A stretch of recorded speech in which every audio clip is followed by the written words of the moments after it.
Bryant Street Publishing presents Kiss and Make Up by Alison Kent.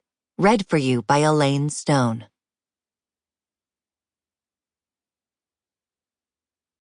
Chapter 1.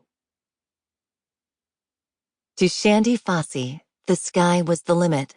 And if there was one thing she missed about Roundup, Oklahoma, that was it. The sky. Pinpoints of white light twinkling in an inky black bowl. Cotton ball clouds scooped high on a pale blue plate. Butter spreading at dawn. Orange Julius at sunset.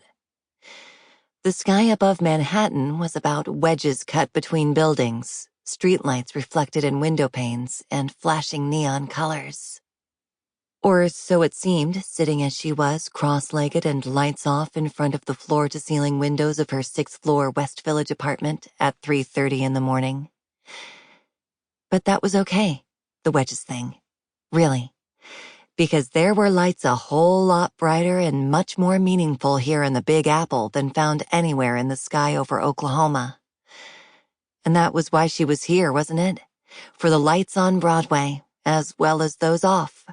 The theaters and cabarets, sets and stages and clubs, all of those myriad places offering canvases for her work. Eyelids and lashes and lips, brows and cheekbones, the slope of a nose, the line of a jaw.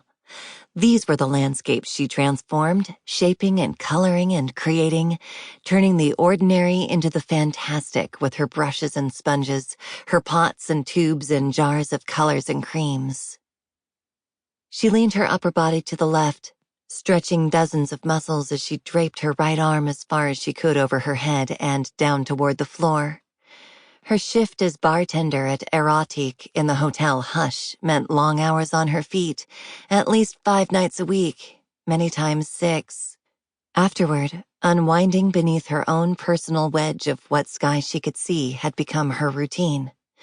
She enjoyed the silence, the dark, the sense of so much life teeming around her, even though what life she could see from here was so very, very still. She imagined patrons talking long into the night, discussing and arguing over the shows they'd seen. She pictured the ushers, hostesses, and attendants waiting for the venues to empty so they could kick off their shoes, along with their frozen smiles. She thought of the actors easing out of their roles, much as she eased from hers when she sat here each night, leaving behind the Shandi who mixed martinis and margaritas for Erotique's sophisticated clientele, and slipping, reluctantly, regretfully. Sample complete. Ready to continue?